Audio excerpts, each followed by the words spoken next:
Hello achievers, welcome to NET JRF makers. आज के हमारे इस लेक्चर में हम पढ़ने वाले हैं factors affecting teaching related to instructional facilities, learning environment and institution और एडमिनिस्ट्रेशन।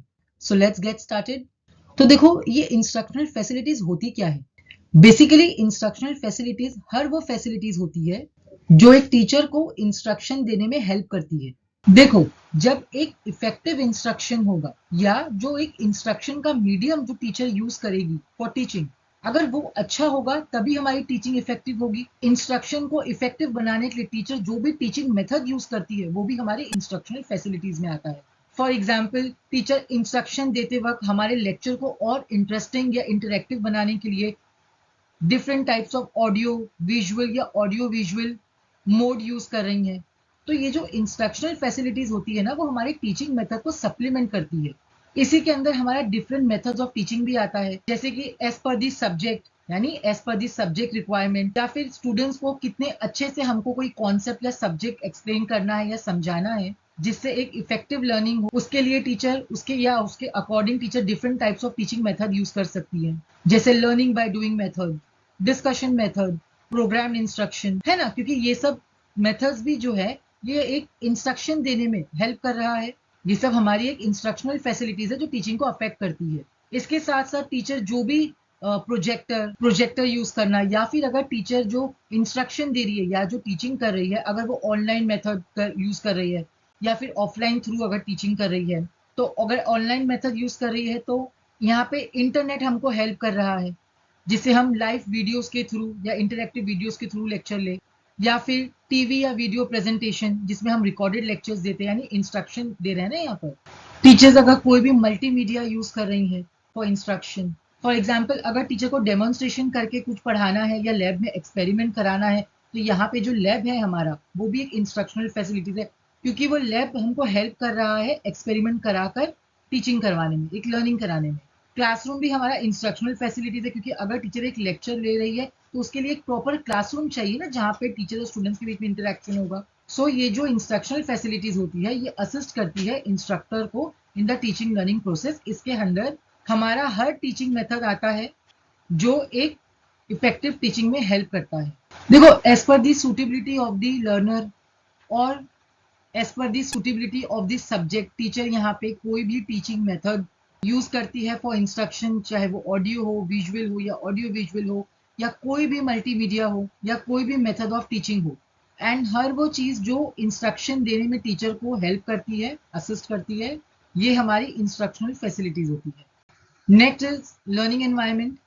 कि लर्निंग एनवायरनमेंट के कौन कौन से फैक्टर्स है जो हमारी टीचिंग को अफेक्ट करते हैं। देखो, सबसे पहले हम देखते हैं फिजिकल एनवायरनमेंट।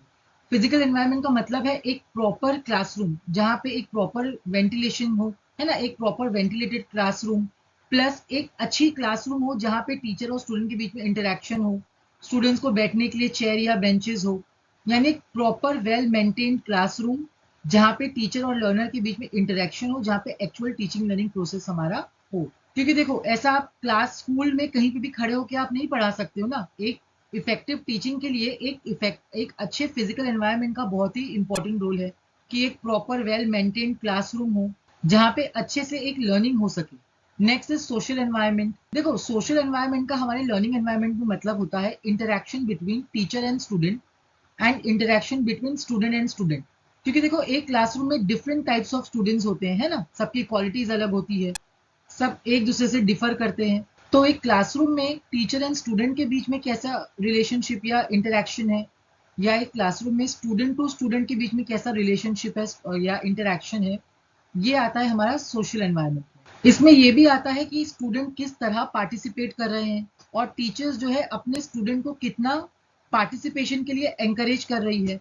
इसी में हमारा क्लासरूम कल्चर भी आता है, जैसे कि एक स्टूडेंट के अंदर कितना फियर है क्लासरूम में पार्टिसिपेशन करते वक्त। देखो, अगर क्लासरूम का कल्चर जो है वो ऑटोक्रेटिक होगा, यानी अगर टीचर के हाथ में पूरी अथॉरिटी है, तो उसमें क्या होता है, स्टूडेंट्स का पार्टिसिपेशन ज्यादा नहीं होता है। तो ऐसे एनवायरनमेंट में क्या होता है, हमेशा स्टूडेंट जो है वो हेजिटेट करता है पार्टिसिपेट करते वक्त, क्योंकि टीचर्स का कंट्रोल ज्यादा होता है, तो स्टूडेंट को टीचर से बहुत ही डर होता है, फियर होता है ना। और अगर हमारे क्लासरूम कल्चर जो है अगर वो डेमोक्रेटिक है, तो यहाँ पे क्या होता है, स्टूडेंट्स जो है ना बहुत ही एक्टिवली पार्टिसिपेट करते हैं, बहुत ही इंटरेक्टिव लर्निंग एनवायरनमेंट हो जाता है हमारा।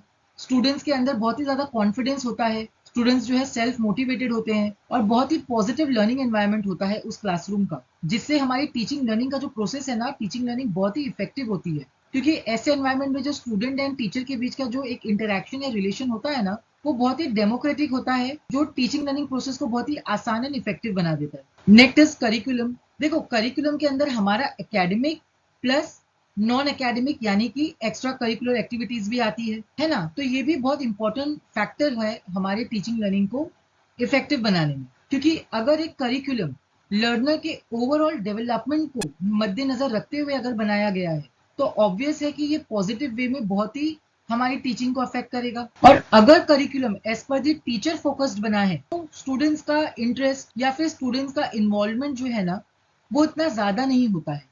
और फिर क्या है, ये हमारे लर्निंग एनवायरनमेंट को ना इम्पैक्ट करता है। और अगर करिकुलम हमारा लर्नर के ओवरऑल डेवलपमेंट को मद्देनजर रखते हुए बनाया गया है, लर्नर के नीड एंड इंटरेस्ट के अकॉर्डिंग बनाया गया है, तो लर्निंग एनवायरनमेंट जो है ना हमारा बहुत ही अच्छा होगा, यानी पॉजिटिव होगा।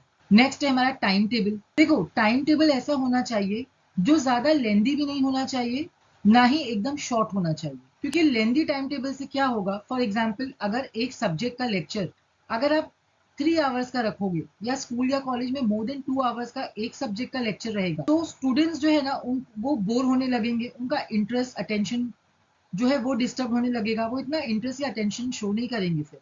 और अगर एकदम शॉर्ट टाइम टेबल रहेगा कि 15 मिनट्स या हाफ एन आवर का, तो अब हाफ एन आवर में कोई इंपॉर्टेंट कॉन्सेप्ट तो हर बार कवर नहीं हो सकता ना, जल्दी कवर नहीं हो पाएगा, तो उसमें भी क्या है ना, इतना इंटरेस्ट या अटेंशन जो है वो डिस्टर्ब हो जाता है। इसलिए एक proper and effective time table होना चाहिए, क्योंकि ये हमारा लर्निंग एनवायरनमेंट जो है ना, ये हमारी टीचिंग को अफेक्ट करता है। क्योंकि अगर आप मोर देन 2 आवर्स का अगर एक सब्जेक्ट का लेक्चर करो लोगे, तो वो भी अफेक्ट करेगा। अगर हाफ एन आवर का लोगे तो वो भी इफेक्ट करेगा, है ना। Next is fatigue and rest. देखो between the lectures break is very important, otherwise student जो है ना वो एकदम टायर्ड हो जाएंगे, देन वो बिल्कुल भी इंटरेस्ट या अटेंशन नहीं लेंगे टीचिंग या लर्निंग में। क्योंकि टायर्डनेस की वजह से उनको बोर होने लगेगा, उनका इंटरेस्ट एंड अटेंशन खराब हो जाएगा। तो फॉर एग्जाम्पल अगर 5 आवर्स की कोई स्कूल है या 6 आवर्स की, तो बीच में आपको एक रिसेस ब्रेक देनी होती है ना। इससे क्या होता है, स्टूडेंट है ना रिफ्रेश हो जाते हैं। अदरवाइज कंटिन्यूसली 6 आवर्स अगर क्लास चलेगी, तो इससे हमारी टीचिंग लर्निंग कभी भी इफेक्टिव नहीं होगी। इसलिए इट इज वेरी इंपॉर्टेंट। सो ये थे कुछ हमारे लर्निंग एनवायरनमेंट के फैक्टर्स जो हमारी टीचिंग को अफेक्ट करते हैं। तो हमारा लास्ट है टॉपिक आज का, इंस्टीट्यूशन या एडमिनिस्ट्रेशन से रिलेटेड फैक्टर्स जो हमारी टीचिंग को अफेक्ट करते हैं। सबसे पहले आता है इंफ्रास्ट्रक्चर।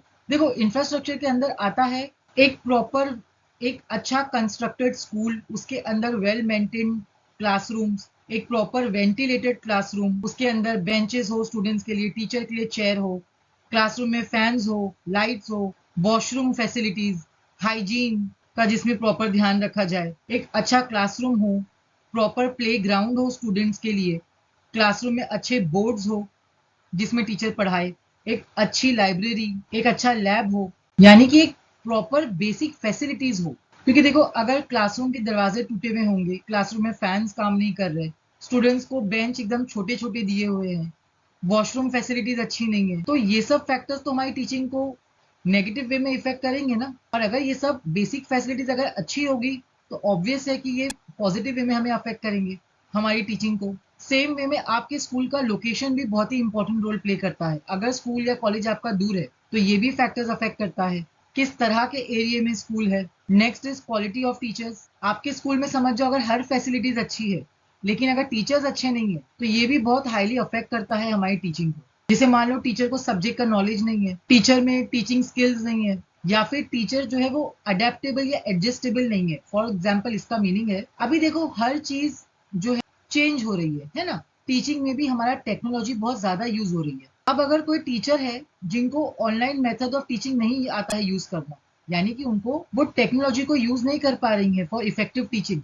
तो ये भी फैक्टर अफेक्ट करेगा ना। इसलिए बोलते हैं कि टीचर्स को जो है ना वो अडेप्टेबल होना चाहिए, कि उनको नई टेक्नोलॉजी यूज करना आए, कि जाकि वो टीचिंग करने के लिए न्यू टेक्नोलॉजी को यानी कि कंप्यूटर वगैरह यूज कर सके। उनको मॉडर्न मेथड या ऑनलाइन मेथड ऑफ टीचिंग उन्हें आना चाहिए। तो एडजस्टेबल या अडेप्टेबल भी एक क्वालिटी ऑफ टीचर है। अगर टीचर्स को प्रोजेक्टर चलाने नहीं आ रहा है ना, तो ये सब चीजें भी अफेक्ट करती है। इसलिए क्वालिटी ऑफ टीचर का भी बहुत इंपॉर्टेंट रोल होता है। नेक्स्ट है हमारा फिजिकल एंड मटेरियल रिसोर्सेज। देखो इसके अंदर आता वही हमारा क्लासरूम वगैरह, एक पूरा इंफ्रास्ट्रक्चर आ जाता है हमारे फिजिकल रिसोर्सेज में। साथ ही में जो भी बुक्स वगैरह है, लर्निंग मटेरियल्स है, क्लासरूम, लाइब्रेरी, लैब वगैरह, ये सब फैक्टर्स भी जो है ना अफेक्ट करते हैं हमारी टीचिंग को। जिस इंस्टीट्यूशन में आप पढ़ाई कर रहे हो वहाँ का मैनेजमेंट अगर एकदम सुस्त मैनेजमेंट है, ऐसा होता है ना बहुत सारी स्कूल या कॉलेजेस में, जो मैनेजमेंट होता है वो बड़ा ही सुस्त होता है, वो बहुत ढीले ढीले से काम करते हैं, उनका हर काम हमेशा डिले होता है, तो ये भी अफेक्ट करता है। एकदम जो अथॉरिटेटिव मैनेजमेंट होता है, एकदम कड़क मैनेजमेंट, वो भी अफेक्ट करता है ना। तो मैनेजमेंट जो है ना, ये भी फैक्टर बहुत अफेक्ट करता है हमारी टीचिंग में। Next is teacher student ratio, which means कि एक टीचर के अंदर कितने स्टूडेंट्स है, एक टीचर एक टाइम में कितने स्टूडेंट्स को हैंडल कर रहे हैं। अगर एग्जाम्पल मान लो, अगर आप 200 स्टूडेंट्स को एक अकेली टीचर अगर मैनेज कर रही है, तो ये अफेक्ट करेगा ना हमारी टीचिंग को। इसलिए टीचर स्टूडेंट रेशियो भी है ना, ये फैक्टर अफेक्ट करता है। Next last is institutional achievement. अगर आपको ये लेक्चर पसंद आया हो, इसे लाइक करें, हमारे चैनल को सब्सक्राइब करें। Thank you for watching.